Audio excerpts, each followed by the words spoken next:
Shalom Bapak Ibu, selamat pagi. Pagi. Apa kabar hari ini? Luar biasa. Luar biasa. Yang luar biasa saya undang bangkit berdiri, mari kita beri salam kanan kiri kita. Katakan hari ini Tuhan Yesus baik.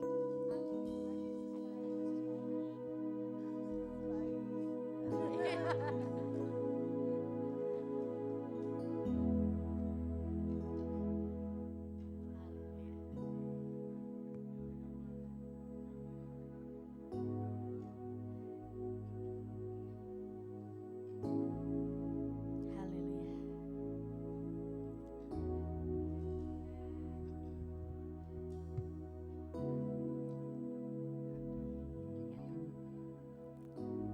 Puji Tuhan. Yes. Tuhan Yesus tetap baik hari ini, kemana dan selama-lamanya. Mari kita bawa persembahan yang terbaik untuk Tuhan hari ini. Kita bawa hati kita beri yang terbaik untuk Tuhan pagi hari ini. Oh haleluya. Terima kasih Tuhan Yesus, kami mengucap syukur karena Engkau Tuhan yang baik, Tuhan yang selalu mengasihi kami. Hari ini kami mau beri yang terbaik bagimu Tuhan, melalui puji-pujian dan penyembahan kami Tuhan. Terima kasih Tuhan, biar Kau yang dimuliakan, yang ditinggikan Tuhan Yesus. Oh haleluya. Haleluya.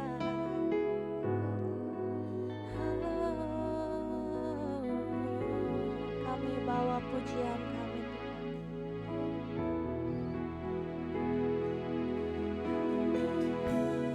Kami mau bawa persembahan kami. Kami beri yang terbaik bagimu Tuhan.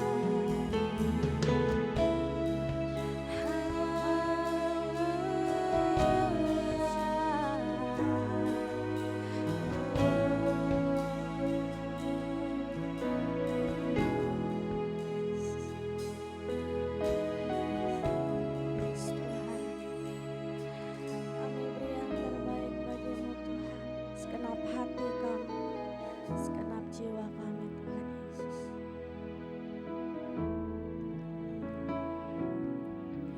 Ku bawa kepadamu,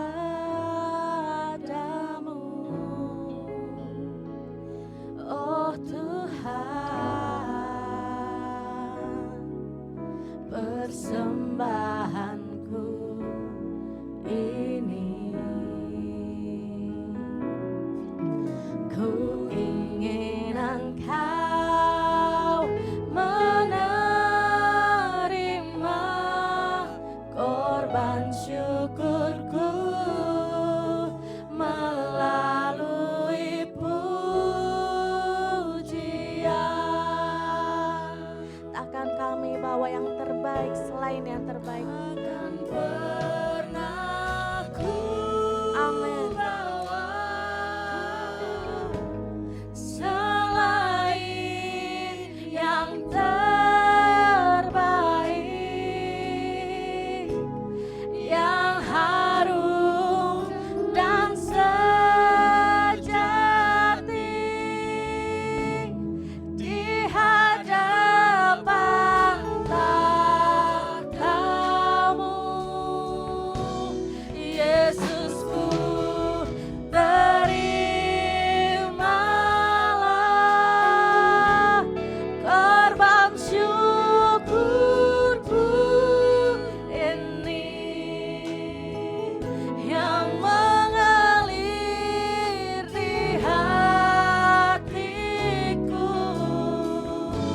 sebagai persembahanku.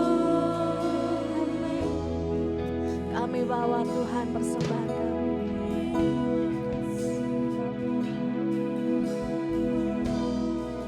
Kami bawa, ku bawa kepadamu,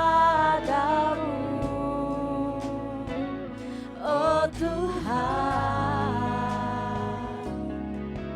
persembahanku ini.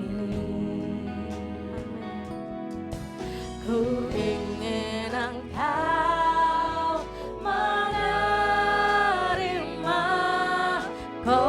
Korban syukurku melalui pujian,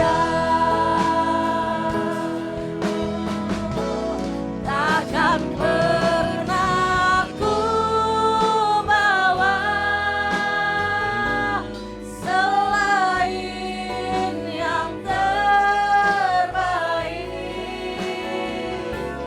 yang harum dan sejati di hadapan tahta-Mu. Yesusku, terimalah korban syukurku ini yang mengalir di hatiku sebagai persembahanku. Takkan pernah ku bawa selain yang terbaik, yang harum dan sejati di hadapan tahta-Mu. Yesusku, terimalah korban syukurku ini yang mengalir di hatiku sebagai persembahanku. Mari naikkan lagu ini dengan segenap hati kita, jemaat Tuhan. Takkan pernah ku bawa selain yang terbaik, yang harum dan sejati di hadapan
Haleluya.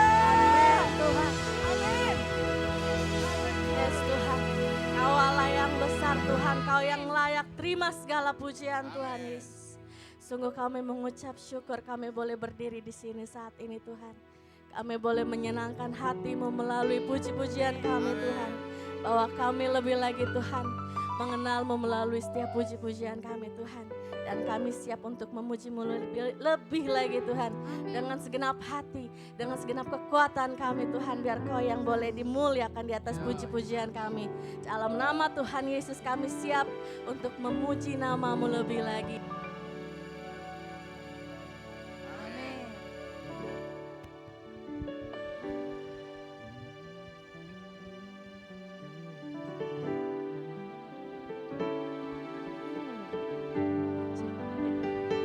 Haleluya.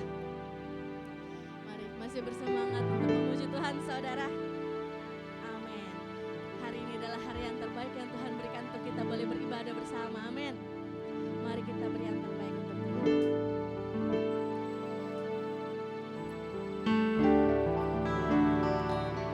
Kau beri rancangan yang terindah, tak hanya yang baik saja yang ku terima. Walau tubuhku diremukkan, walau jiwaku terkoyakkan, pujianku takkan terhentikan. Rohmu yang memberi penghiburan, akan ku pikul salibmu, cukuplah kasih setiamu. Ku bertahan, Kau buatku teduhkan imanku. Untuk mau tetap bersyukur, senantiasa bersyukur.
saudara? Percaya meskipun tidak selalu semua hari itu baik, tapi Tuhan sudah memberi yang terbaik. Amin. Amin. Karena itu mari kita jadikan Tuhan satu-satunya tempat pertama, tempat yang utama bagi kita.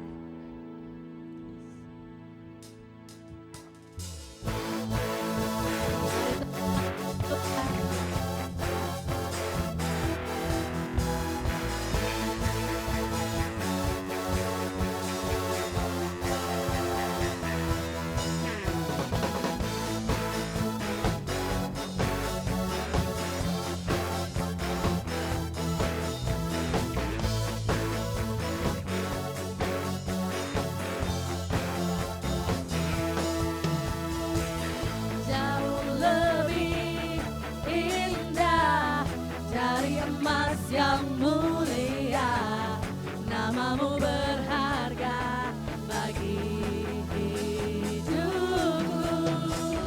Jauh lebih kuat dari semua yang ku tahu, namamu melekat di dalam jiwaku. Namamu selalu ada di tempat pertama di hatiku, dan selalu menjadi yang utama. Diriku dimanapun ku berada tak akan berubah. Namamu selalu berada di tempat pertama. Amin. Jauh lebih indah, jauh lebih indah dari emas yang mulia, namamu berharga bagi hidupku. Jauh lebih kuat dari semua yang ku tahu, namamu melekat di dalam jiwaku. Namamu selalu ada di tempat pertama di hatiku, dan selalu menjadi yang utama. Diriku dimanapun ku berada tak akan berubah. Namamu selalu berada di tempat namamu selalu ada di tempat pertama di hatiku, dan selalu menjadi yang utama. Diriku dimanapun ku berada tak akan berubah. Namamu selalu berada di tempat pertama.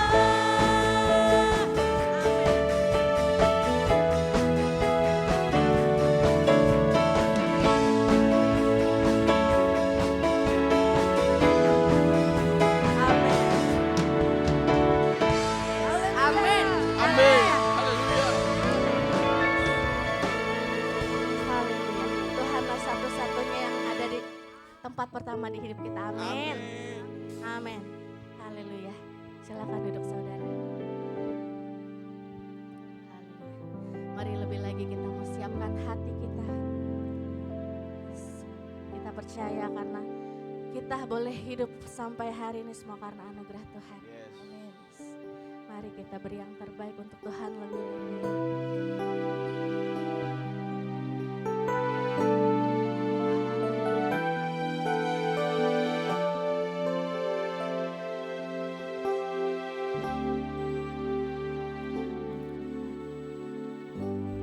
Ku hidup karena anugerah-Mu. Ku hidup karena kasih-Mu.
Kaulah sumber kehidupanku. Kaulah sumber kehidupanku.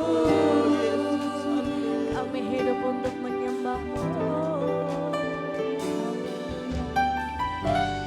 Ku hidup untuk menyembah-Mu. Kami hidup untuk menyenangkan-Mu Tuhan. Ku hidup untuk menyenangkan. Kaulah pusat penyembahan. Kaulah pusat penyembahanku. Kau yang layak. Engkau Yesus yang layak kami sembah. Kau yang layak. Engkau yang layak. Kau layak disembah di dalam roh dan kebenaran. Kau yang layak. Kau yang layak.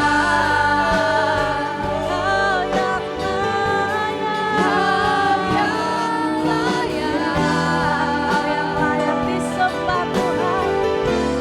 Kau layak disembah, ditinggikan untuk selamanya.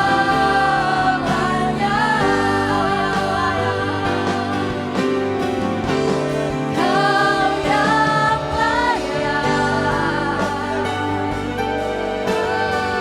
Kau yang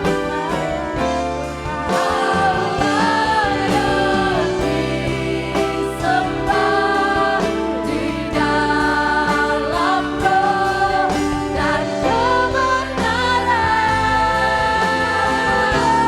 Kau yang layak. Kau yang layak. Kau layak disembah, ditinggikan untuk selamanya. Kau layak disembah, ditinggikan untuk selamanya. Kau layak disembah, ditinggikan untuk selamanya.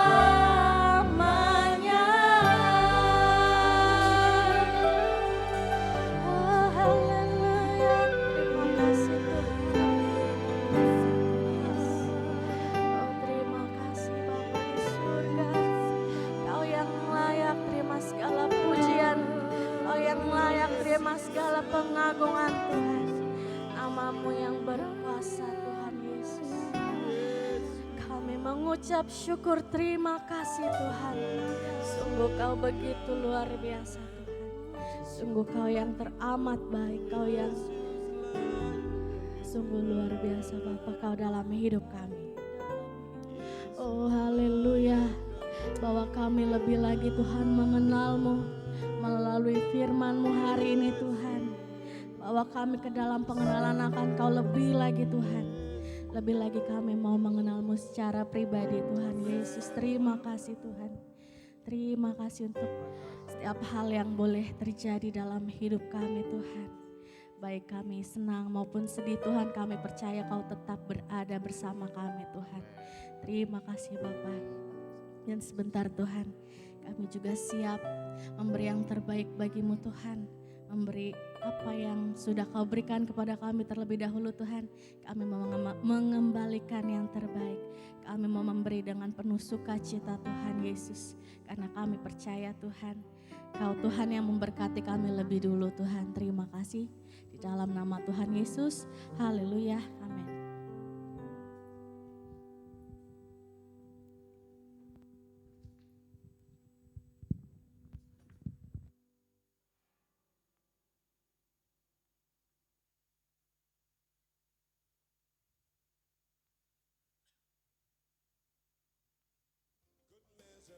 pressed down, shaken together and running over, yeah. And it will come back to you when you give to the Lord. Help me out now, here we go.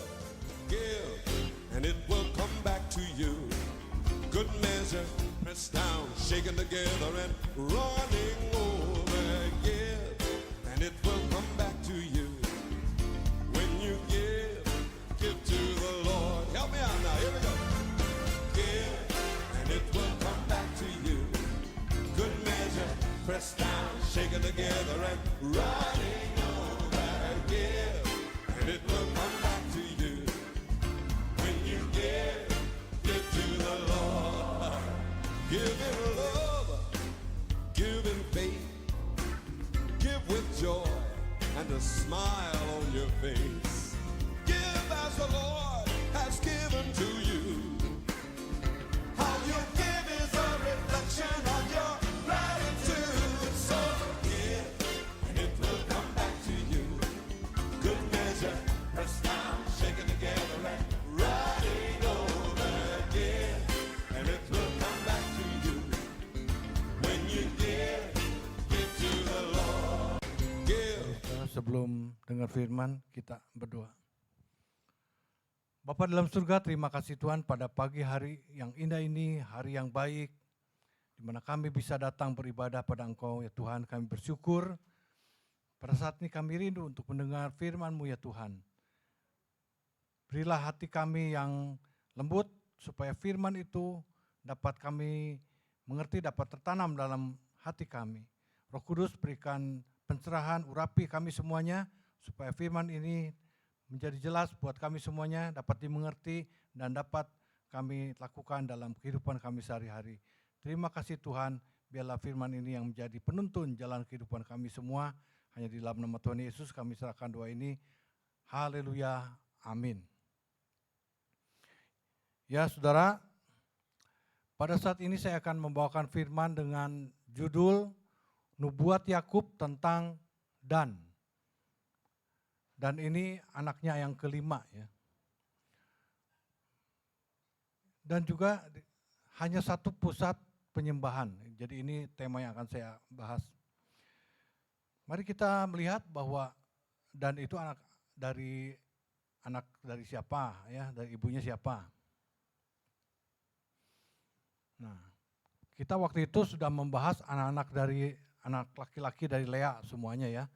Ruben, Simeon, Lewi, Yehuda, Sebulon, kan waktu itu loncat Sebulon, baru Isakar.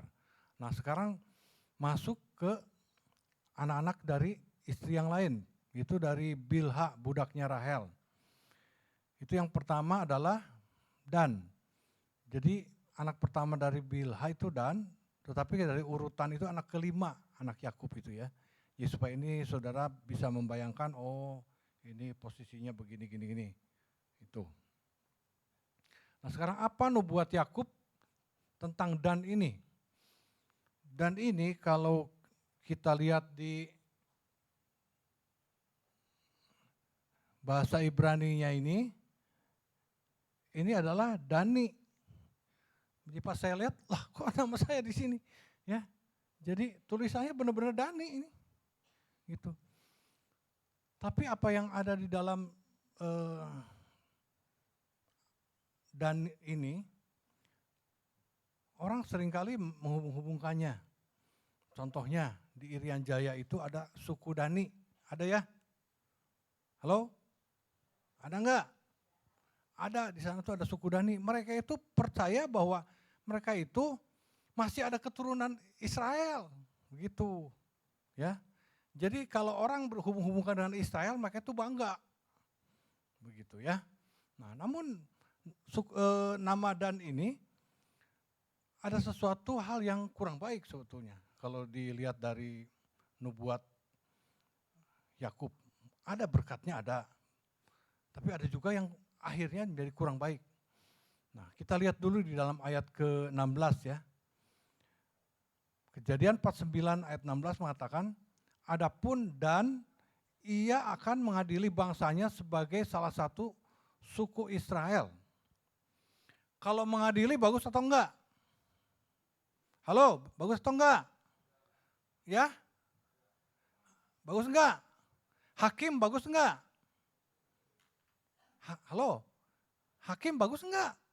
Bagus. Orang biasa enggak bisa. Harus ada karunia tertentu dan harus ada pendidikan tertentu untuk menjadi hakim. Ya, ini orang yang bisa mengadili itu enggak sembarang orang.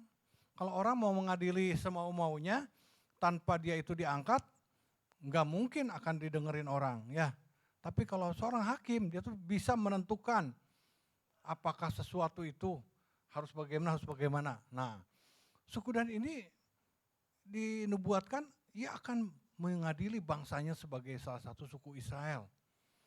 Nah, nubuat ini digenapi ketika ada hakim yang bernama Simson. Simson itu menjadi hakim, saudara, waktu itu. Yang kita tahu mah ingatnya Simson itu seorang yang kekar ya, bertenaga kuat ya. Nah, tapi kalau kita lihat dia itu kisahnya, dia itu adalah diangkat jadi hakim ya. Nah, Simson itu siapa? Simson itu dari keturunan suku Dan. Kita bisa melihat di dalam Hakim-Hakim 13 ayat yang kedua ya. Ayat yang kedua. Pada waktu itu ada seorang dari Sora dari keturunan orang Dan namanya Manoah. Jadi ini bapaknya Simson, Manoah. Istrinya mandul tidak beranak. Nah, terus kemudian ayat 24. Ayat 24 dikatakan, lalu perempuan itu melahirkan seorang anak laki-laki dan memberi nama Simson kepadanya. Anak itu menjadi besar dan Tuhan memberkati dia. Jadi di suku Dan itu ada Manoah, pertama istrinya mandul. Tapi kemudian Tuhan memberikan anak dan anak itu namanya Simson. Tuhan memberkati Simson. Jadi tumbuh besar ya. Nah gitu. Itu awal mulanya begitu. Jadi Simson ini dari suku Dan. Kemudian di Hakim-Hakim 16 ayat 20 dikatakan, ia memerintah sebagai hakim atas orang Israel dalam zaman orang Filistin. 20 tahun lamanya. Jadi Simson ini diangkat menjadi hakim. Ya, tentu ada suatu kelebihan-kelebihannya, orang nggak sembarangan main angkat begitu, betul nggak? Ya, jadi suku Dan ini lahirlah seorang yang menjadi hakim, yaitu Simson. Nubuatan ini terpenuhi dengan adanya Simson ini, bahwa nanti akan mengadili bangsanya. Nah itulah Simson. Ya. Nah sekarang lanjutnya apa? Ayat ke-17. Nubuat daripada Yakub ya. Itu kan tadi berkatnya itu. Yang 17 ini dikatakan semoga Dan menjadi seperti ular di jalan, seperti ular beludak di denai yang memagut tumit kuda sehingga penunggangnya jatuh ke belakang. Wah, ini rada kurang bagus, Saudara. Nah, kalau saya perhatikan ini kan agak membingungkan. Semoga, kenapa? Kan ular itu hal yang buruk ya. Kenapa jadi semoga terjadi yang buruk? Ternyata Saudara di bahasa aslinya itu enggak ada semoga. Di terjemahannya ini yang membuat kita bingung ya. Di bahasa aslinya itu to be done, shall become. Jadi seharusnya akan menjadi seperti ular di jalan. Seperti ular beludak. Nah saudara, ular beludak itu apa sih? Nih saudara, ini gambarnya nih ya. Ini ular beludak nih. Ini ada apanya saudara di sini? Tanduk. Jadi horn snake ini. Jadi ular bertanduk. Ini ular beludak itu ular berbisa yang ada yang hidupnya di suhu ekstrim. Di padang gurun yang bisa panas banget ataupun ketika dingin banget. Ular seperti ini bisa bertahan dan ada bisa, itu berbisa, membahayakan. Nah saudara, ini dikatakan dan ini akan menjadi seperti ular beludak. Ini seperti ular di jalan. Ular beludak, ularnya itu. Ya, ular beludak itu sepipon, horn snake, jadi ular bertanduk. Nah itu. Nah saudara, ini dikatakan di Dena yang memagut tumit kuda. Di Dena itu di jalan yang jalurnya dia lewatnya. Memagut tumit kuda sehingga penunggangnya jatuh ke belakang. Apa ini maksudnya? Saudara, kalau kita perhatikan dari awal mulanya, sebetulnya suku Dan itu hebat, saudara. Ya, di Ulangan 33 ayat 22 ada berkat dari Musa kepada suku Dan ini. Saya akan bacakan. Ulangan 33 ayat 22. Tentang Dan, ia berkata, adapun Dan ialah anak singa yang melompat keluar dari Basan. Ya. Adapun Dan ialah anak singa yang melompat keluar dari Basan. Apa ini? Basan itu suatu daerah pegunungan, di mana di sana banyak singa-singa. Nah, jadi disebutkan Dan itu adalah anak singa itu, kelompoknya. Singa itu binatang yang kuat, ya, sesuatu yang ditakuti, gitu. Jadi Dan ini adalah sesuatu yang kuat. Jadi pada waktu itu suku Dan itu melebarkan daerah tempat tinggalnya itu, dia mengalahkan bangsa-bangsa untuk merebut daerah-daerah, artinya suatu tentara yang kuat, ya. Jadi bukan orang yang lemah Dan itu. Awalnya begitu. Ini menggambarkan bahwa suku Dan itu awalnya kalau seperti kita ini, awalnya kita ini ketika baru bertobat, bersemangat mengikut Tuhan, ya, merebut ada Kristus dalam hidup kita, ada banyak kemenangan-kemenangan awal-awalnya itu. Itulah menggambarkan kehidupan orang-orang percaya di awal, seperti suku Dan ini, ya. Tetapi katanya gini, akhirnya menjadi ular, jadi ular beludak.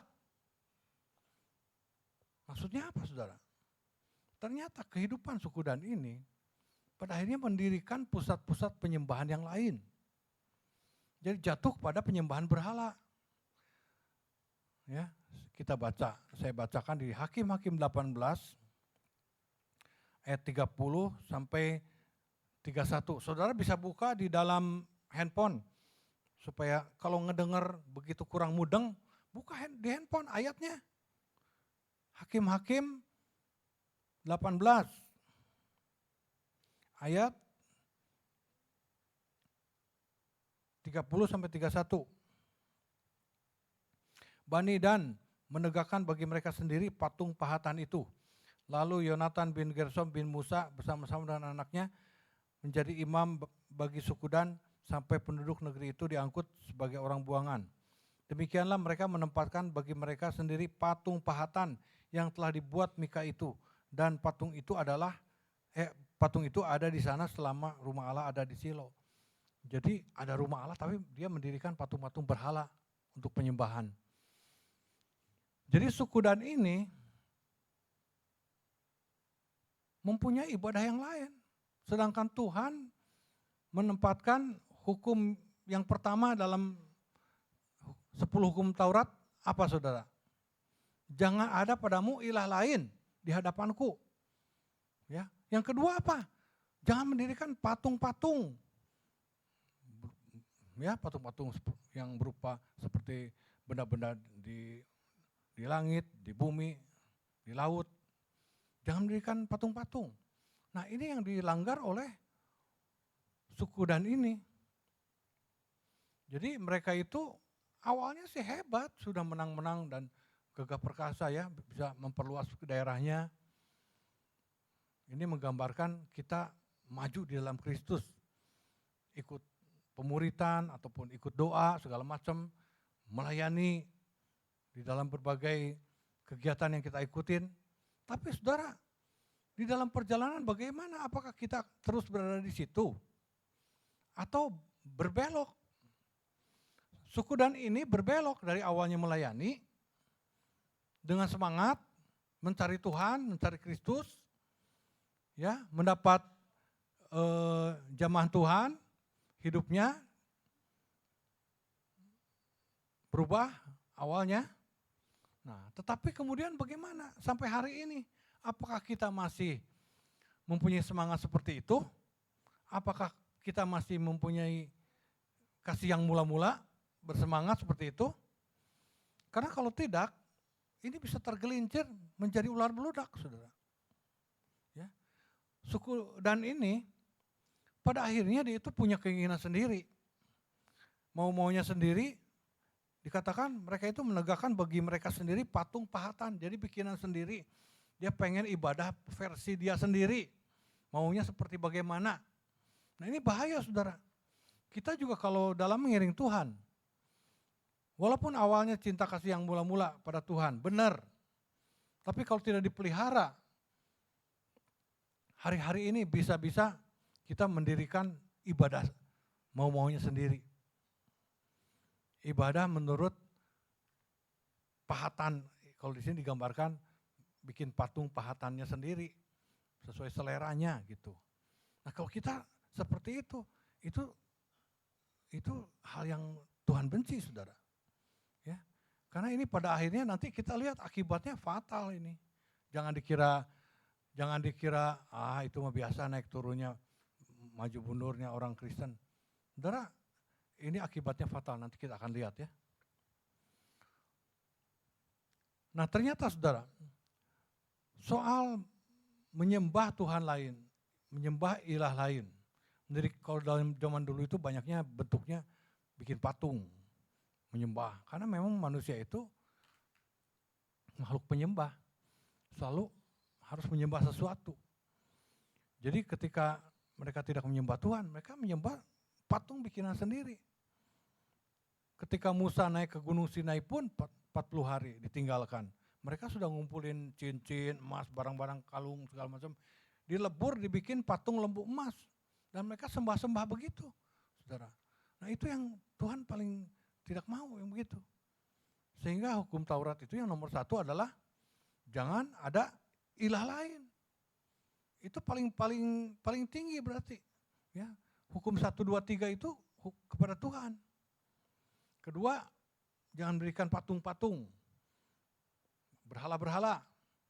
Yang ketiga, jangan menyebut nama Tuhan dengan sia-sia. Jangan menganggap sepele gitu soal perkara ilahi ini. Ya. Yang keempat sampai ke 10 itu semuanya untuk manusia, hubungan sama manusia ya. Hormati ibu dan lain-lain semuanya, sebutin aja. Nah, jadi ini hal yang paling utama buat kita semua adalah bagaimana kita menempatkan Tuhan sebagai yang terutama. Tadi lagu tadi apa tadi? Tuhan yang utama ya, itu. Jadi kalau enggak seperti itu sebetulnya saudara, bahaya kita bisa jadi ular beludak loh. Ular beludak itu ular yang berbisa, bertanduk, ya, yang ditakuti. Itu adanya banyak di padang gurun, di Timur Tengah, di negara-negara Arab dan Israel ada ular itu. Memang benar ada, makanya disebutkan ular beludak. Tuhan Yesus pun pernah bicara, jangan seperti ular beludak. Hei, kamu keturunan ular beludak, siapa itu saudara? Orang Farisi. Ular beludak siapa Eko?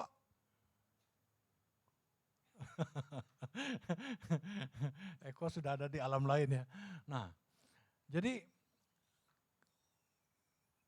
ini orang Farisi itu adalah ahli Taurat, saudara. Bukan orang biasa, dia yang mempelajari hukum Tuhan. Orang yang beribadah, rajin perpuluhan, rajin puasa, dan rajin berdoa. Mungkin kita belum sekelas orang Farisi, saudara. Orang-orang hebat semua orang Farisi itu. Dan Rasul Paulus pun dulunya adalah orang Farisi. Orang Farisi itu orang pendidikan, bukan orang pengangguran dan enggak punya ilmu. Ada dia ilmunya tinggi. Ya. Tetapi bahayanya itu adalah orang Farisi itu orang yang belajar tentang Tuhan tetapi dia tidak mengakui Tuhan. Jadi cuma sekedar ilmu doang. Tapi hatinya berpaling jauh daripada Tuhan. Nah itu saudara, Jadi kita juga sama juga sebetulnya. Kalau kita datang beribadah, tetapi hati kita tidak mencari Tuhan, itu nanti disebutnya, hei kamu keturunan ular beludak. Walah kasar sekali misalnya. Tapi memang begitu. Ini ada bisanya, bisa menjegal orang lain. Sesama orang percaya pengaruhnya buruk. Orang-orang seperti ini. Ya, tidak membangun orang lain. Tidak membangun sesama orang percaya. Pengaruh dia buruk. Omongan-omongannya, pengaruh-pengaruh dia, sikapnya itu buruk, ular beludak itu. Ya, jadi kalau kita menjadi seorang yang tidak menjadikan Yesus sebagai Tuhan, Allah kita yang kita sembah, kita bisa menjadikan berhala-berhala yang lain. Kalau zaman dulu berhala itu adalah suatu patung. Itu bentuknya begitu, selalu bikin patung ya. Dan itu sangat dibenci. Dan akibatnya berat. Ya. Ada lagi di 1 Raja-Raja 12 ayat 26 sampai 31 itu kisah tentang Yerobeam. Jadi Yerobeam itu tentaranya Salomo dulunya itu. Tapi kemudian ketika Salomo mati digantikan Rehabeam, Rehabeam itu ditentang oleh Yerobeam dan Yerobeam nggak mau di bawah Rehabeam dan dia itu memisahkan diri dan membawa pasukan ke utara, disebutnya kerajaan Israel. Makanya kerajaan Israel terpecah dua. Jadi kerajaan Israel ke atas ada 10 suku yang ikut ke sana. Yerobeam itu dari suku Efraim. Ya. Kemudian Rehabeam itu kan dari suku Yehuda. Dia ke selatan menjadi kerajaan Yehuda. Maka kerajaan itu terpecah, kerajaan Israel di utara, kerajaan Yehuda di selatan. Kerajaan Yehuda ini ada suku Benyamin dengan suku Yehuda. Nah, si Yerobeam ini kan dari utara, ya, dari Efraim. Dia itu mendirikan ibadah baru sama. Bikin patung-patung lagi. Nah ini yang paling dibenci oleh Tuhan. Ya, itu di 1 Raja-Raja 12 saudara bisa baca. Jadi itu menggambarkan bahwa ketika mendirikan pusat-pusat penyembahan yang lain, mendirikan patung-patung, berhala-berhala, itu sangat dibenci oleh Tuhan. Dan ini ada akibatnya saudara nanti di Wahyu, nanti di belakangan saya akan ceritakan akibatnya. Ya. Kalau pada saat-saat ini, berhala-berhala bentuknya mungkin bukan seperti bikin patung. Ya, kita jarang, sekarang udah orang di Tangerang mah nggak gitu suka patung ya. Jarang lah, ada sih ada mungkin, tapi nggak terlalu seperti kayak di daerah yang seni. Mereka pakai patung-patung gitu. Namun berhala-berhala yang sekarang ini adalah sesuatu yang kita jadikan utama dalam hidup. Penting sekali. Apa contohnya saudara? Berhala zaman masa kini. Apa saudara? Apa? Apa? Duit. Benar saudara. Siapa sih yang bisa menyaingi Tuhan? Tuhan yang menjadi Tuhan. Yang bisa menyaingi Tuhan itu Mamon. Makanya dikatakan ketika contohnya orang kaya yang bertanya soal bagaimana cara masuk surga. Dia sudah berbuat baik semuanya. Tidak berzina, tidak membunuh, berbuat baik, memberikan sedekah segala macam ya. Secara manusia itu udah luar biasa. Tetapi Tuhan tahu hatinya. Hatinya itu melekat pada duitnya itu. Kan duitnya banyak, orang kaya itu. Kayaknya kaya raya bukan kaya biasa. Kaya raya itu artinya duitnya sudah nggak kehitung mau apa juga. Sudah nggak mikirin keluar berapa, harga berapa. Udah kalau saking banyaknya duit begitu. Kalau duitnya sedikit kita kan mau beli sayur kan bisa keliling dulu ya. Beli baju juga begitu. Lihat-lihat dulu, wah ini mahal. Beli yang lain yang lebih murah. Apalagi beli di Shopee, nah atau Tokopedia. Kan beli barang kan begitu kan, ngeliatin mereknya sama ini, harganya berapa, cari yang paling murah. Betul nggak? Halo, betul nggak? Nah, jadi ketika kita itu melekat pada uang, maka itu jadi bahaya, jadi berhala. Kalau kita kaya boleh nggak? Boleh. Boleh benar. Ya, boleh banget gitu.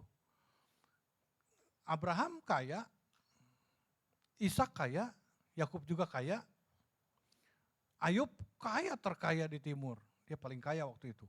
Itu anak Tuhan. Karena orang yang kaya itu bisa memberkati orang lain lebih banyak jumlahnya kalau hidupnya benar ya. Dan dia tidak untuk dirinya sendiri semuanya. Dia ada membantu orang lain. Tapi kalau orang berkekurangan, mau membantu orang lain terbatas, betul nggak? Nggak mungkin dia punyanya cuma 1 juta misalnya, 1 juta juga untuk berminggu-minggu, nggak mungkin dia keluarkan 1 juta juga, nggak mungkin kan? Ya, kalau orang yang punya 1.000 juta atau 1 M, dia keluarin 1 juta kapan saja gampang, betul nggak? Karena nggak mempengaruhi nilai yang besarnya itu. Nah jadi kalau orang Kristen kaya boleh. Yang harus hati-hati adalah jangan menjadi hamba uang. Jangan cinta uang yang luar biasa sampai menggeser kedudukan daripada Tuhan. Itu yang harus kita perhatikan ya.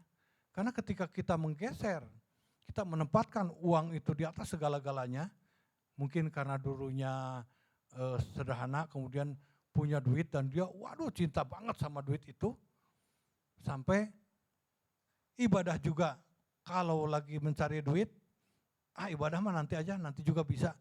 Ibadah di nomor 2 kan, Tuhan nomor 2. Baca Alkitab ataupun merenungkan firman, nanti aja, usaha dulu. Nah saudara ini hati-hati. Ya, kita sudah secara tidak langsung menempatkan Tuhan nomor sekian, digeser, bukan lagi nomor utama. Sedangkan semua itu Tuhan yang ciptakan kok. Kita juga, manusia juga diciptakan oleh Tuhan. Pekerjaan juga berkat juga sebenarnya Tuhan ikut serta memberkati. Kalau Tuhan memberkati, kita itu kapanpun akan ada waktunya mendapatkan berkat itu. Walaupun kita ibadah dulu, kerjanya diatur-atur, Tuhan tetap berikan berkat itu. Ya. Tapi kalau kita sudah menggeser, wah, paling-paling juga kita banyak terbentur-bentur. Ya, ada orang yang sudah susah capek-capek ngumpulin duit, ternyata ditipu.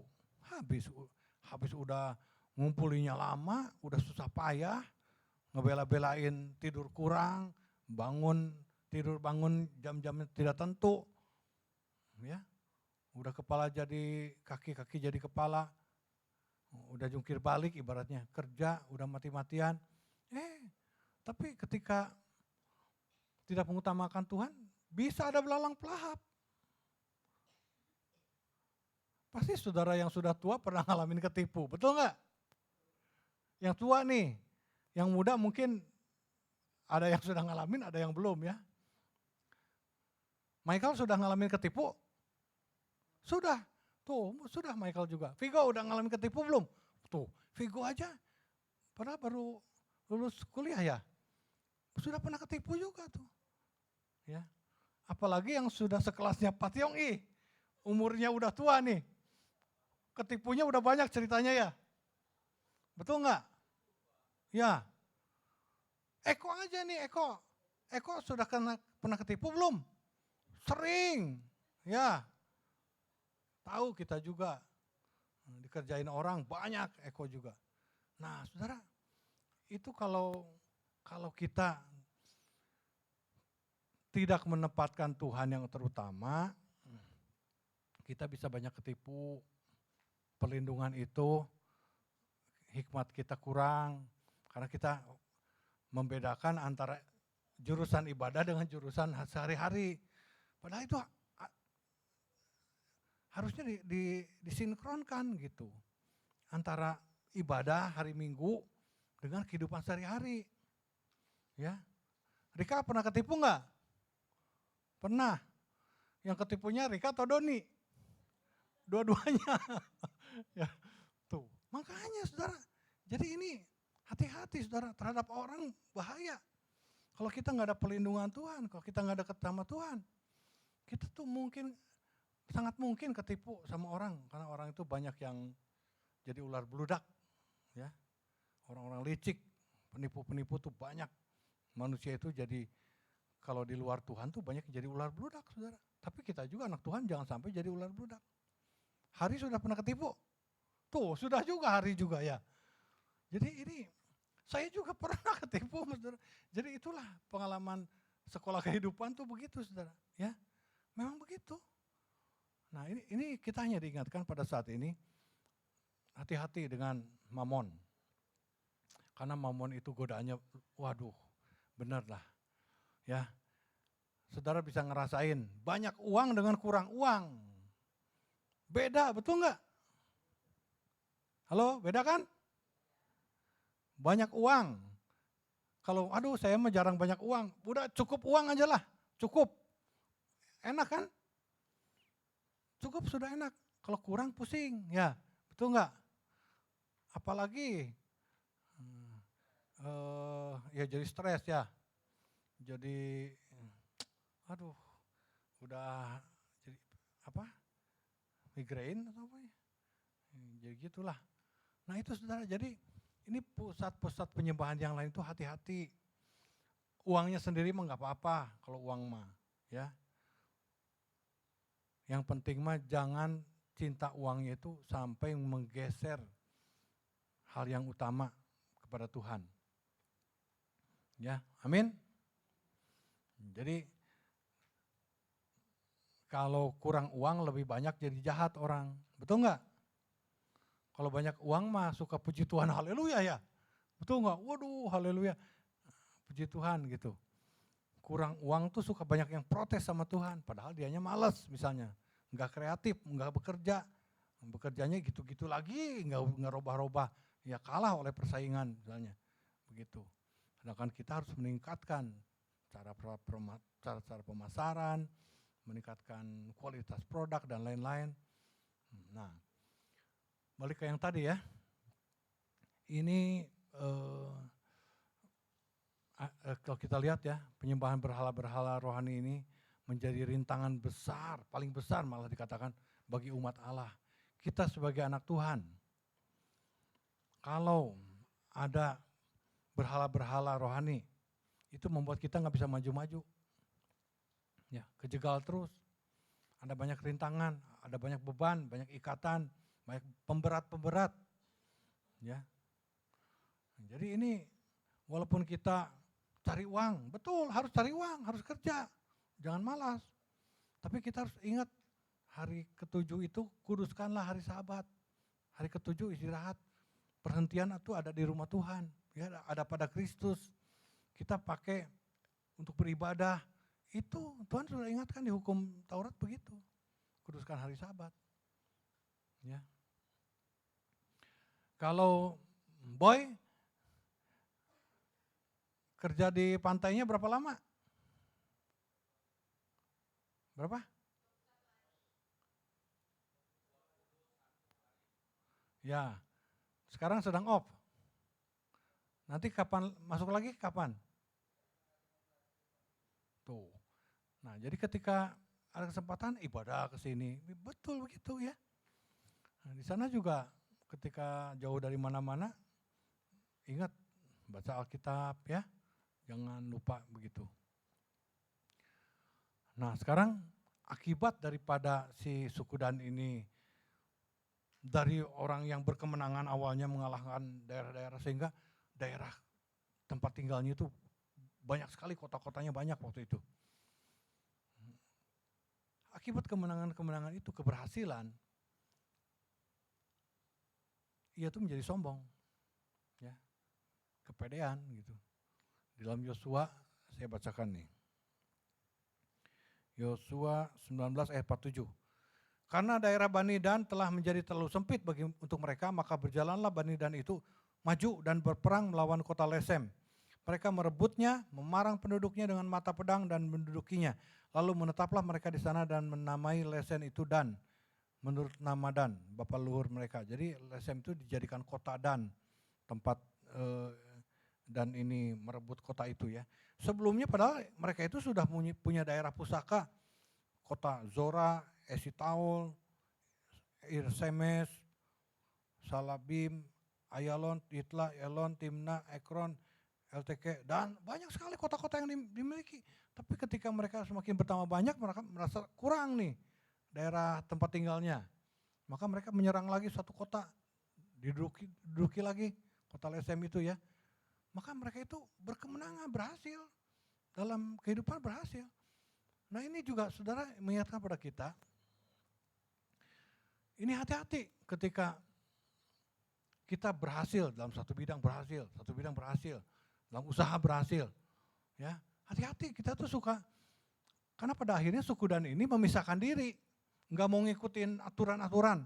Sedangkan Tuhan waktu itu banyak memberikan ketetapan untuk beribadah tuh harus begini, caranya begini, tempatnya harus di sini. Dulu tuh begitu saudara, ya nggak sekarang mah di mana-mana bisa. Tapi kalau dulu harus ada tempat khusus, caranya khusus. Nah, suku Dan ini tidak mau diatur seperti itu. Dia memisahkan diri, bikin mau-maunya sendiri dan bikin malah patung-patung. Nah itu, saudara, mereka tuh merasa pede aja dan sombong gitu karena wah bisa mengalahkan banyak dan berkemenangan terus gitu ya. Nah, jadi ini saudara ya, kita pun berhati-hati kalau ada keberhasilan bisa membuat kita lupa diri. Lupa diri, ya lupa daratan, ya ingatnya apa? Ingat lautan katanya, lupa daratan, jadi ingat, ya gitu. Jadi ini mengingatkan kita supaya kita harus ingat kepada Tuhan ya. Nah saudara, suku Dan ini oleh karena dia itu kepedean dan pengen mau-maunya sendiri, dia tuh memisahkan diri, dia tuh banyak bikin patung, akibatnya mempengaruhi suku Israel yang lain. Salah satunya Efraim ini. Ya. Jadi saudara kalau kita misalnya punya pengen maunya sendiri, nggak mau tunduk, nggak mau ikut aturan, ini saudara menjadi seperti ular beludak sebetulnya. Ini menjegal umat lain yang pengen sungguh-sungguh, yang mau hidup benar. Dianggap, udah nggak perlu begitulah, udah aja, sejalan-jalannya aja misalnya. Jangan begitu, semau-maunya kita aja. Ini seperti suku Dan begitu saudara. Ya. Sedangkan kalau orang yang mau sungguh-sungguh kan mau baca firman ya tiap hari, mau berdoa. Kata misalnya saudara malas, lah nggak perlulah hari ini mah, nggak perlu berdoa.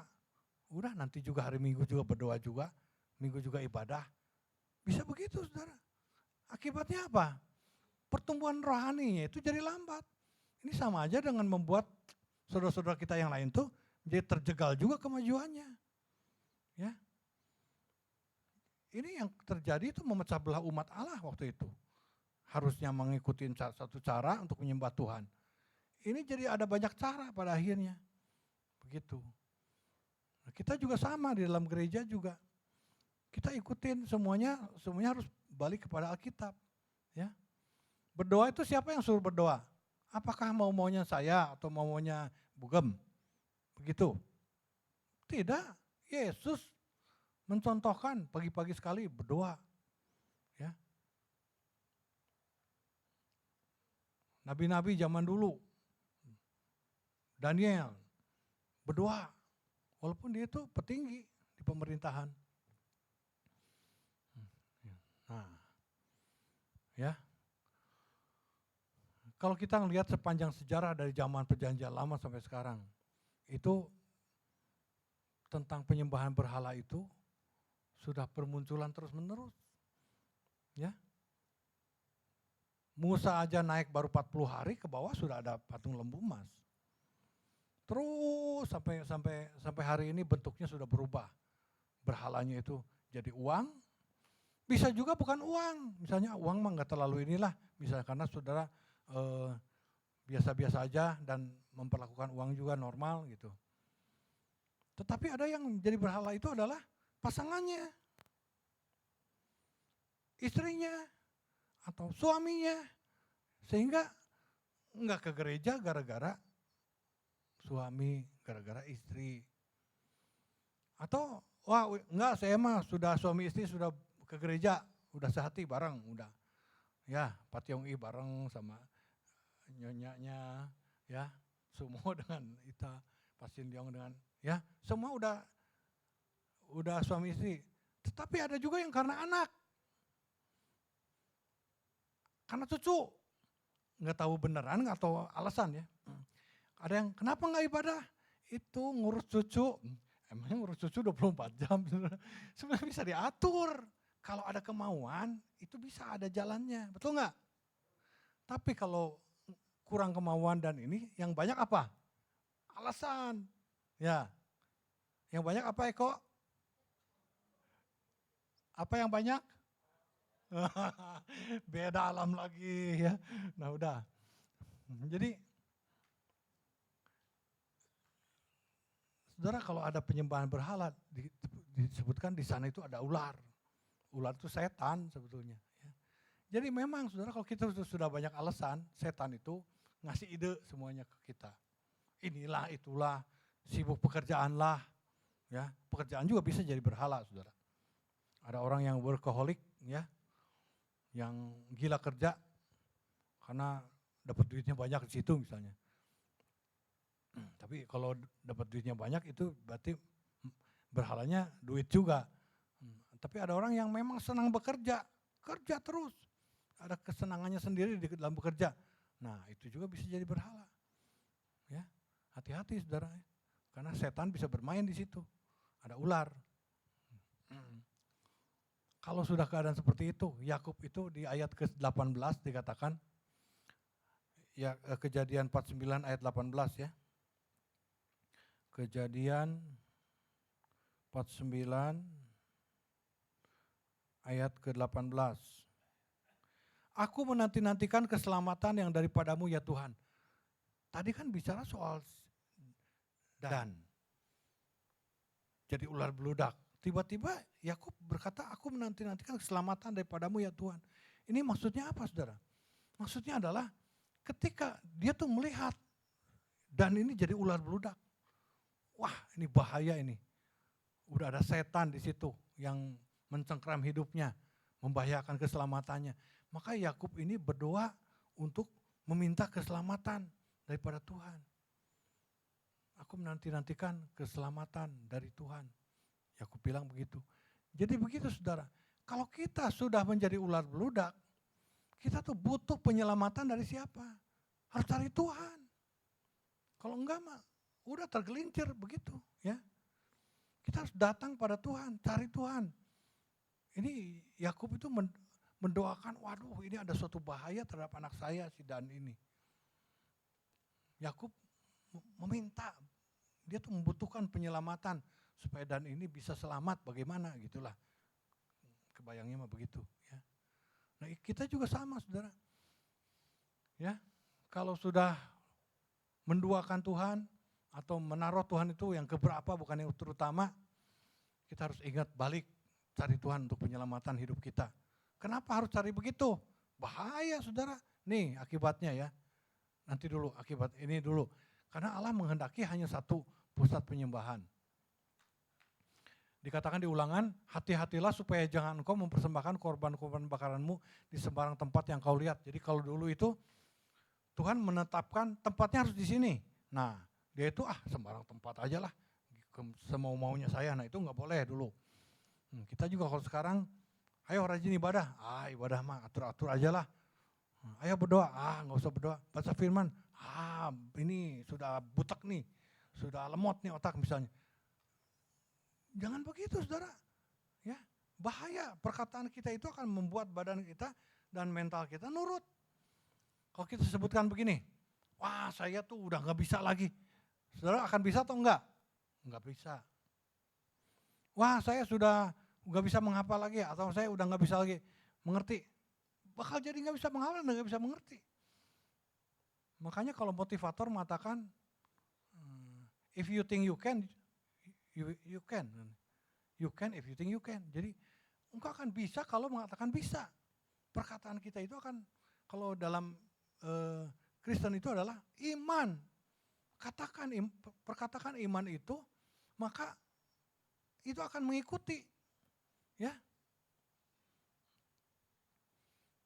Where there is a will, there is the way. Di mana ada kemauan, di situ ada jalan. Ya. Jadi kalau orang ada kemauan, bakal ada keluar jalannya itu. Tuhan tunjukkan jalannya. Tapi kalau orang nggak ada kemauan, yang ada banyak apa? Alasan. Ya.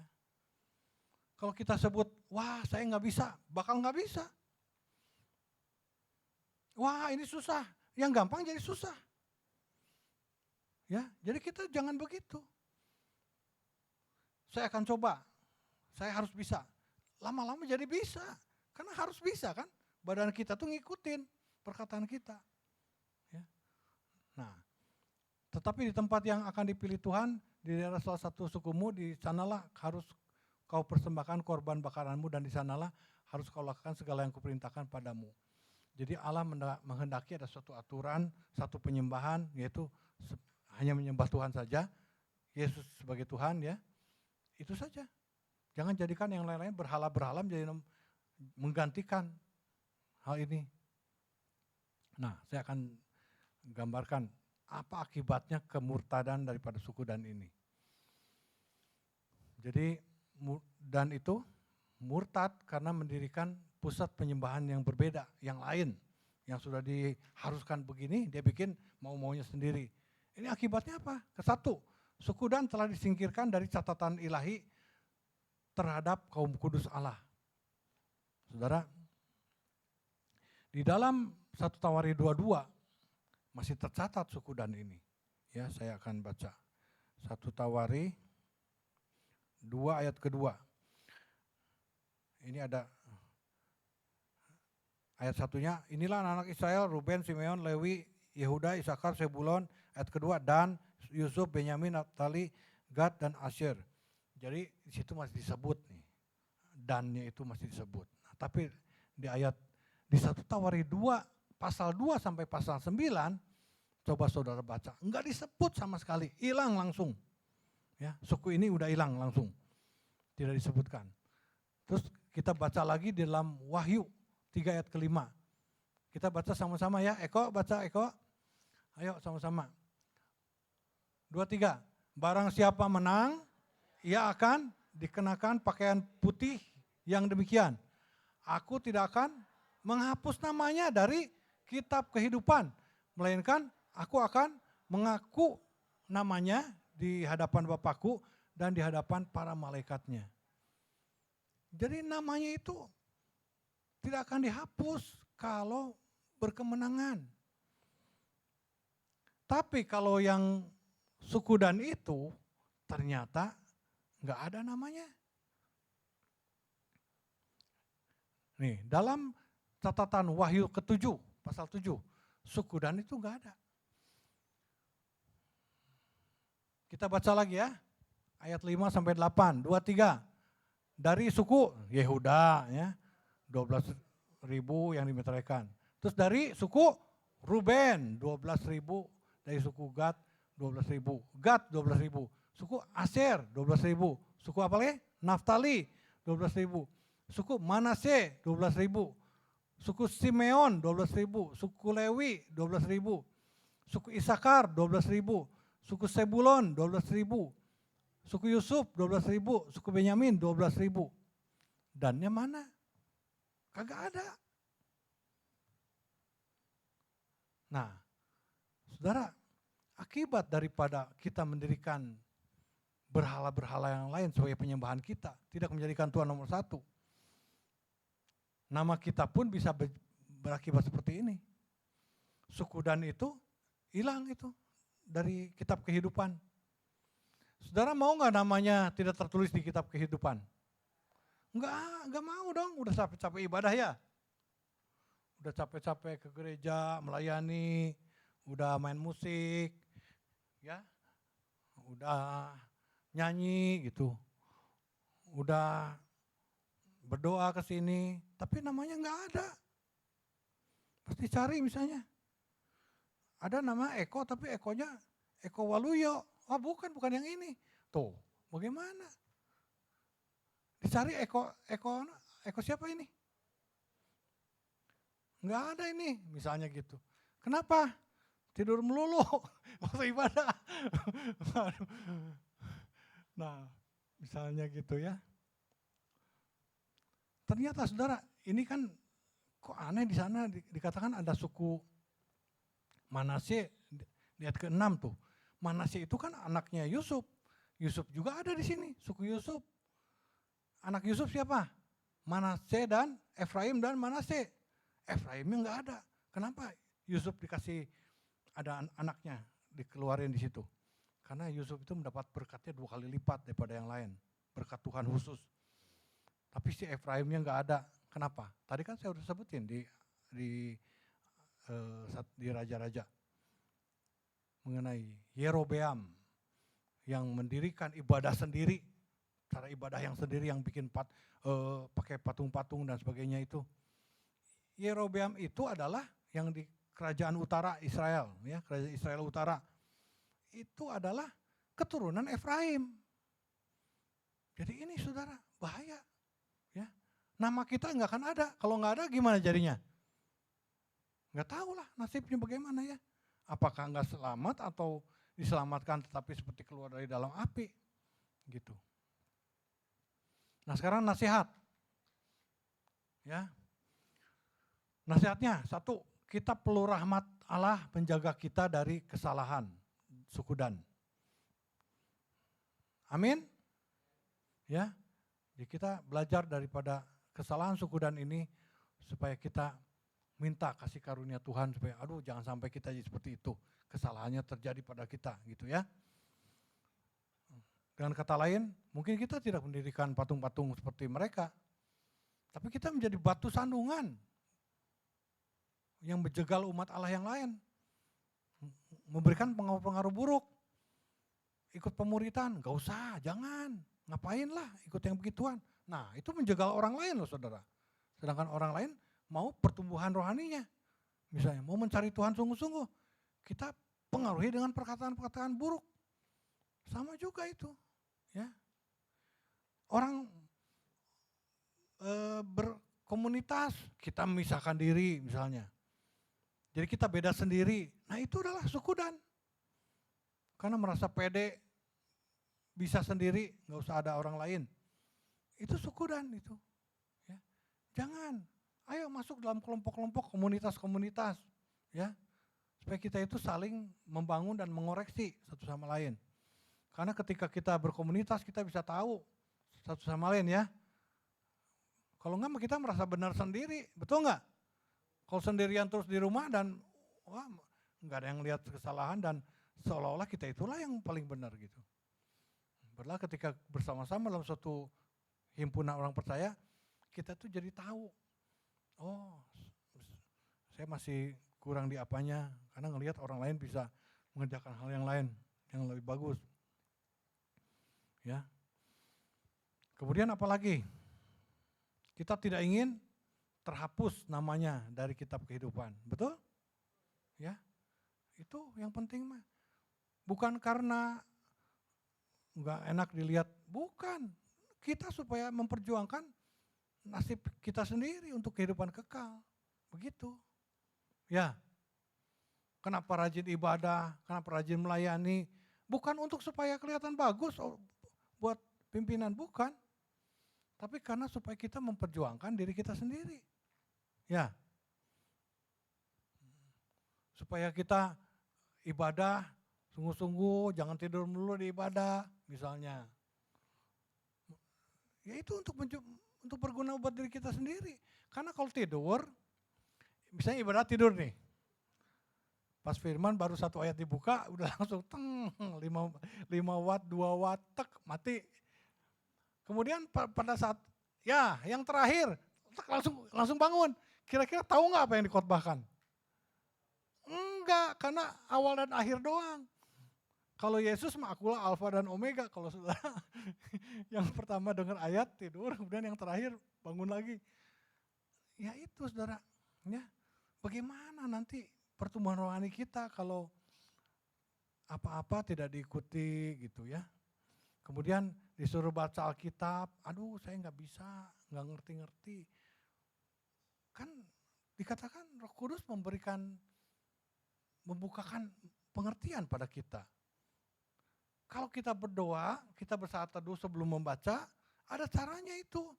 Nggak mungkin kita nggak ngerti sama sekali, nggak mungkin. Kan kita juga ngerti bahasa ya.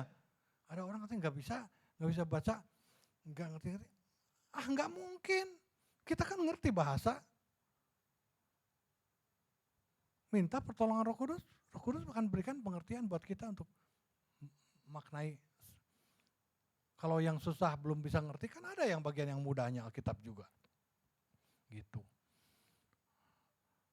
Nah, nasihat yang lain adalah hati-hati dengan kemenangan besar di awal. Kalau kita sudah berhasil awalnya, berhasil mendapatkan Kristus, udah dekat sama Tuhan, itu hati-hati. Jangan, tenang aja udah aman. Kalau tidak tetap hidup dalam kasih yang mula-mula itu, lama-lama jadi suam dan jadi bosan, jadi capek, jadi beban. Jadi ngantuk, jadi nggak ingin jadi gitu ya. Misalkan diri tidak patuh terhadap wewenang Tuhan. Lukas 4 ayat 8 mengatakan, ayo kita baca sama-sama. Tetapi Yesus berkata kepadanya, ada tertulis, engkau harus menyembah Tuhan Allahmu dan hanya kepada Dia sajalah engkau berbakti. Jadi penyembahan itu memang hanya untuk Tuhan. Ya, jangan digantikan dengan yang lain. Amin. Ya. Ini yang terakhir saya akan tutup dengan memberitakan Injil. Ini kan tadi kan dikatakan jadikan Kristus sebagai satu-satunya pusat penyembahan kita. Perintah Yesus amanat agung sepanjang zaman dari dulu sampai selama-lamanya ini, sampai Tuhan Yesus datang kedua kali. Di Matius 28 ayat 19 apa saudara? Karena itu pergilah, jadikan semua bangsa muridku dan seterusnya ya. Ajarkan, kan dimuridkan, diajarkan apa yang dilakukan oleh Tuhan Yesus, kemudian baptis. Itu perintah Yesus sudah. Ya. Disuruh artinya, disuruh bukan diminta bisa enggak, bukan, disuruh. Ya. Kalau disuruh sama Tuhan Yesus mau nurut enggak? Halo? Mau enggak? Mau, karena upahnya besar di surga. Upah mau disuruh enggak mau, bisa enggak? Enggak bisa, enggak ada. Ada kerja, ada upah, betul enggak? Mana ada sih pemalas pengen upahnya gede, kerja pengen tiduran. Ya, itu jadi kabayan saudara. Ya, tidur-tiduran, makan enak, bercanda, terus pengen duitnya banyak, mana bisa. Ya, punya toko juga harus rajin buka toko, tungguin, pikirin bagaimana majuin toko itu, betul nggak?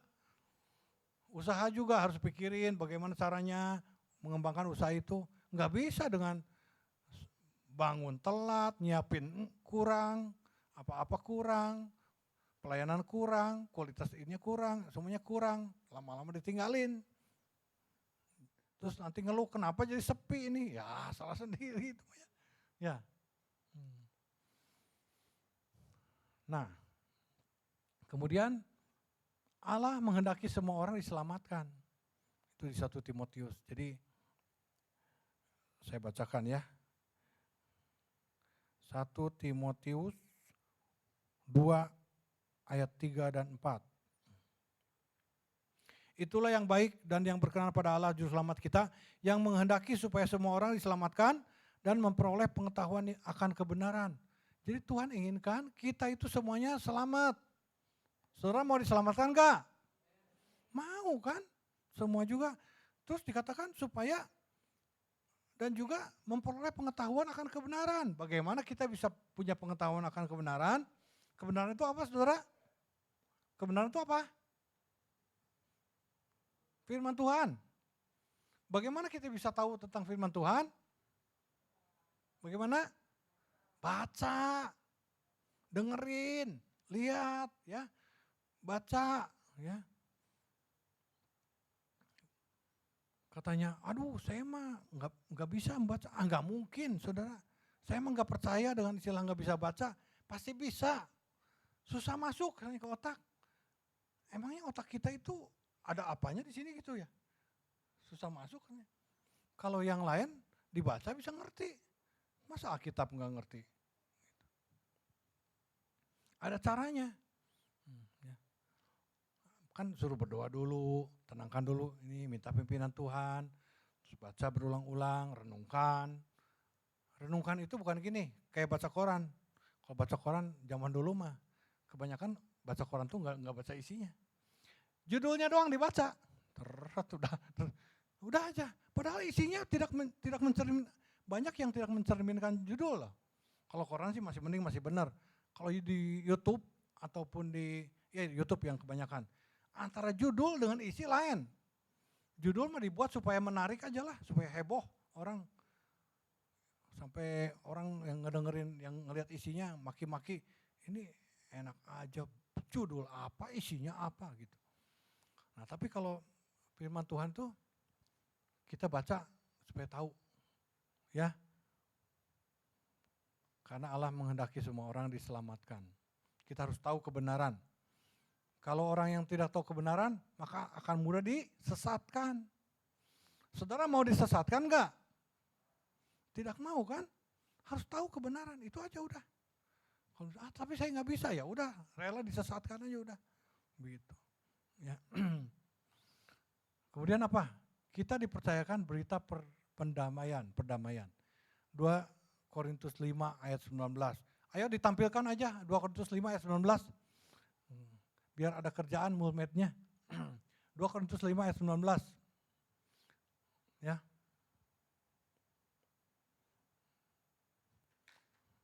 Dua Korintus 5 ayat 19.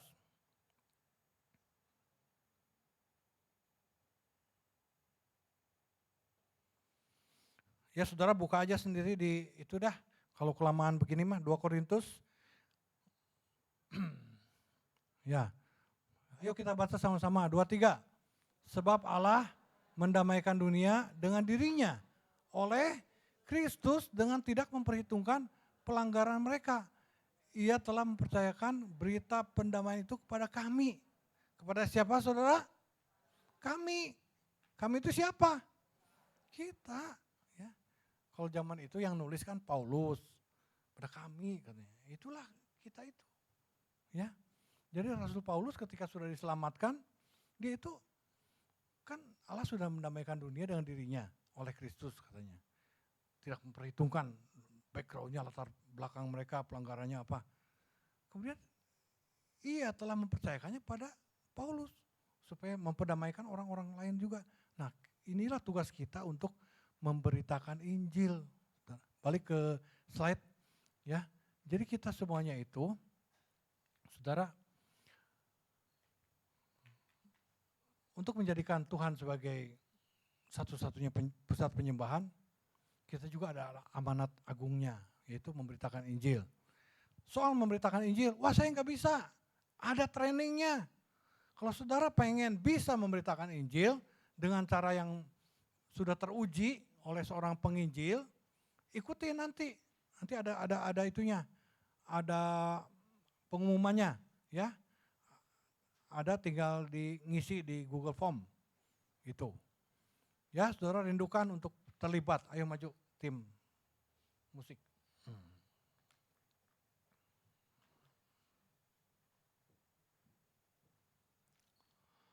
Jadi nanti akan diadakan training penginjilan pada hari Sabtu minggu terakhir dari bulan Oktober ini.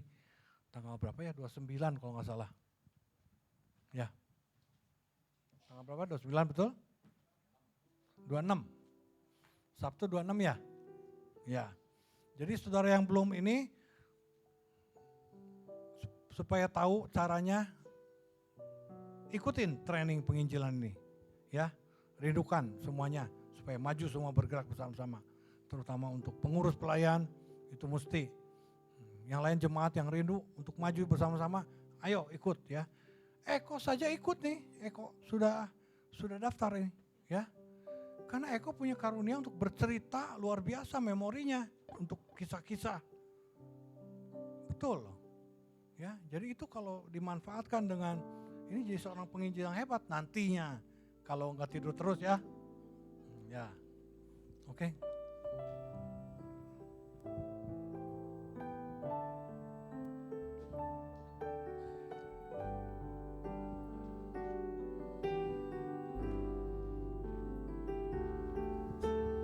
Pujian dan syukurku ku bawa padamu dengan rendah hati ku persembahkan.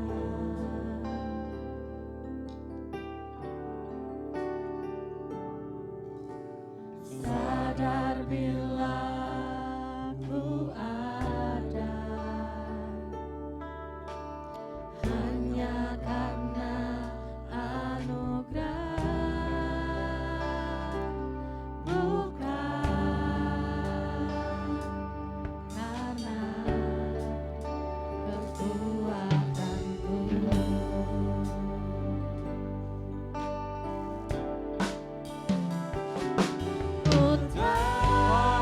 Mari kita bangkit berdiri. Hidupku adalah penyembahan. Kau ciptakanku dalam kemuliaan-Mu. Hidupku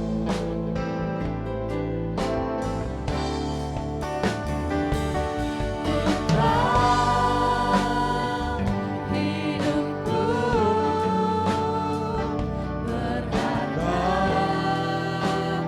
di mata-Mu.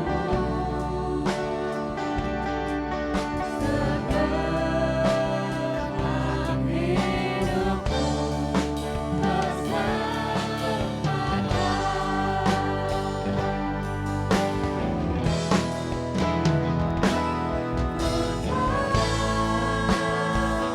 Hidupku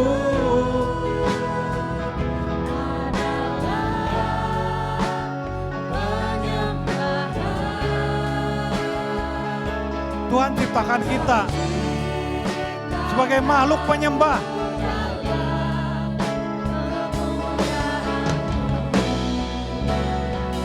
Kita diciptakan dalam kemuliaan Tuhan.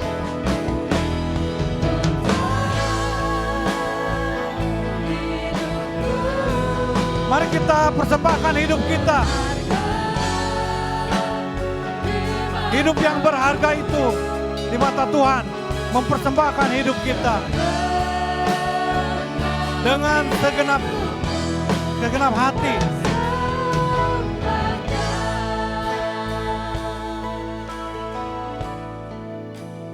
Kita renungkan, saudara, kehidupan kita supaya jangan sampai seperti kesalahan suku Dan yang awalnya hidup berkemenangan, tetapi dia lupa diri dan tidak menjaga kehidupannya, tidak memperhatikan wewenang Tuhan.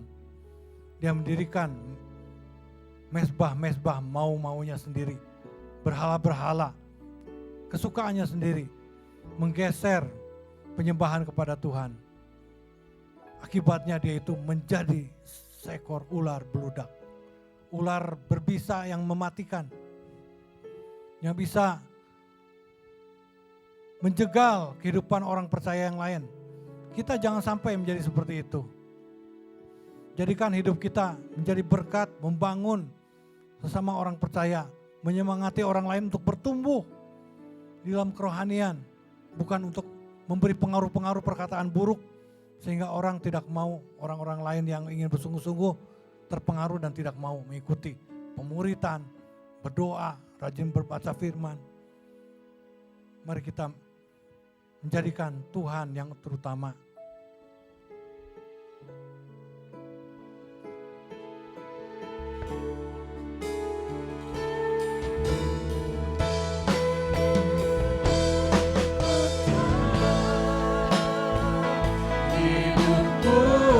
Mari kita nyanyikan sungguh-sungguh.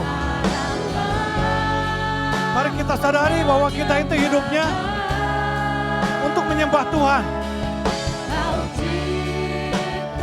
Makhluk yang mulia.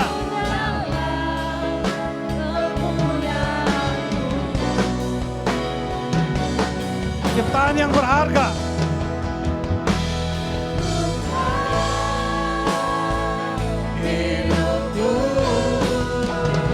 Kita berharga di mata Tuhan.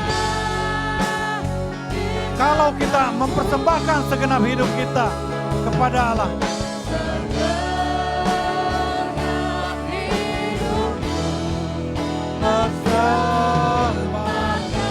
Segenap hidupku.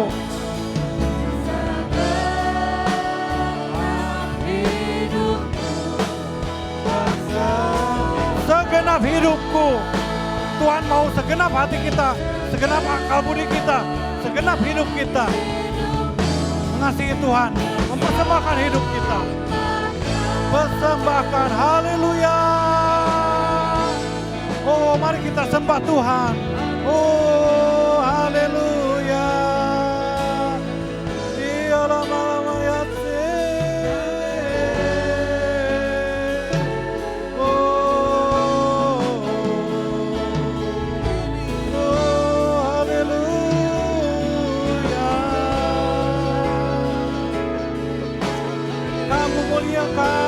Kami muliakan Tuhan, kami sembah Engkau Tuhan, kami bersyukur padamu ya Tuhan, karena Engkau yang patut ditinggikan, patut dimuliakan. Oh Tuhan, kami tidak mau jadi seperti suku Dan, kesalahan-kesalahan yang namanya dihapus dalam kitab kehidupan. Kami mau nama kami tercantum dalam kitab kehidupan. Karena itu kami mau sungguh-sungguh mengiring Engkau ya Tuhan. Menjadikan Engkau sebagai pusat persembahan kami nomor 1. Haleluya, haleluya. Oh haleluya. Terpuji namamu Tuhan. Terpuji namamu Tuhan. Terpujilah nama Tuhan dari awal sampai akhir. Haleluya. Oh, terima kasih. Mari Bapak Ibu sekalian, kita mau berdoa pagi hari ini bersama. Bapa di dalam surga, terima kasih buat pagi hari ini. Saat ini kami mohon Tuhan, Engkau bukakan celikan mata rohani kami. Untuk kami memandang tuayan-Mu di sekeliling kami Bapa. Berikan Tuhan setiap jemaat-Mu di tempat ini, para pengurus, para pelayan dan jemaat-Mu untuk terlibat Tuhan, hatinya dibukakan, hatinya dicelikan Tuhan, untuk ambil bagian di dalam Tuhan misi agung-Mu Tuhan di daerah Tangerang kota ini Bapak. Terlebih untuk kami menjangkau keluarga-keluarga kami, menjangkau Tuhan tetangga-tetangga kami. Beri kami kemampuan, kekuatan yang daripada Engkau. Kami berdoa saat ini, segala hal apapun yang merintangi, yang masih merintangi, yang memberati hati kami untuk tidak Tuhan terlibat di dalam penginjilan ini Bapak. Ini merupakan satu perintah yang harus kami lakukan. Ampuni kami Tuhan, kalau sampai saat ini hati kami masih keras, hati kami masih beku Tuhan. Biarlah Roh Kudus kami mohon Tuhan, Roh Kudus mencairkan hati kami, Roh Kudus melembutkan hati kami Bapa. Biar kami Tuhan ikatan apapun yang masih mengikat kami, yang masih membelenggu hidup kami Tuhan, keberatan apapun saat ini, kami berdoa saat ini bersama-sama. Kami mau lepaskan di dalam nama Yesus, di dalam nama Tuhan Yesus. Rintangan apapun Tuhan, kami bisa hadapi bersama dengan Engkau Bapa. Terima kasih Bapa. Terima kasih Engkau berkati setiap umat-Mu di tempat ini. Biarlah kami boleh bersama-sama melangkah bergandengan tangan untuk merangkul setiap jiwa-jiwa yang Kau percayakan atas setiap hidup kami Bapa. Terima kasih Bapa, kami percaya seapapun rencana kami Tuhan, buat training penginjilan Engkau campur tangan Bapa. Buat pembicaranya Tuhan, biar persiapkan hamba-Mu Bapa. Persiapkan umat-Mu saat ini yang masih belum, sebagian yang belum mendaftar Tuhan. Kami percaya Roh Kudus-Mu yang akan melawat, Roh Kudus-Mu yang akan menggerakkan umat-Mu Tuhan untuk mereka terlibat di dalam misi agung-Mu Bapa. Di dalam nama Tuhan Yesus Kristus kami sudah berdoa dan mengucap syukur. Haleluya. Amin. Bapa di surga, pada saat ini kami datang pada Engkau ya Tuhan. Di akhir ibadah ini, biarlah Engkau yang menyertai kami semuanya, berkati kami semuanya ya Tuhan.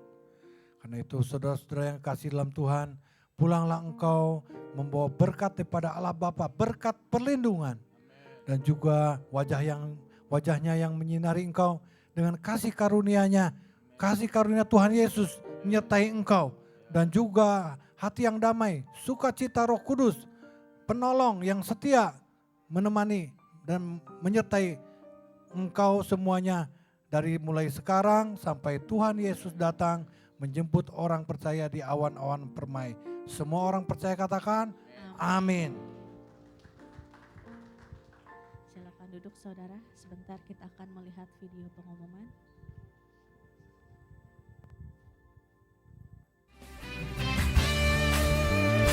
Hai semua orang, dengarkanlah, Dia lahir ke dunia, bawa damai, sukacita bagiku dan kamu, kita semua. Hai dunia, gembiralah, sambutlah Dia, Raja mulia.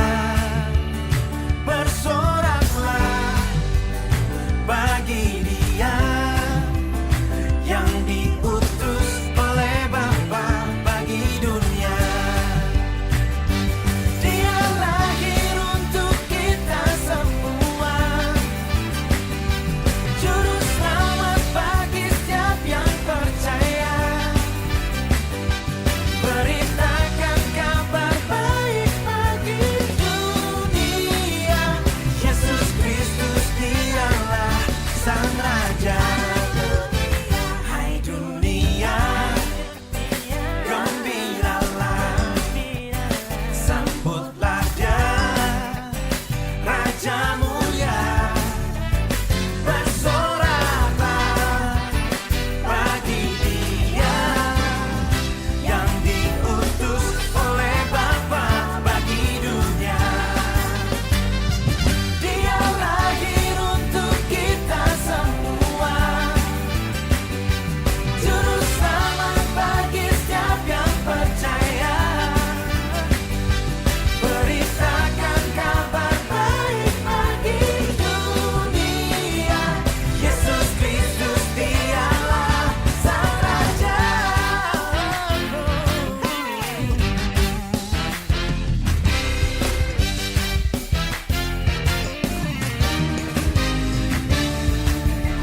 Beritakan kabar baik bagi dunia, Yesus Kristus dialah Sang Raja, Raja segala raja.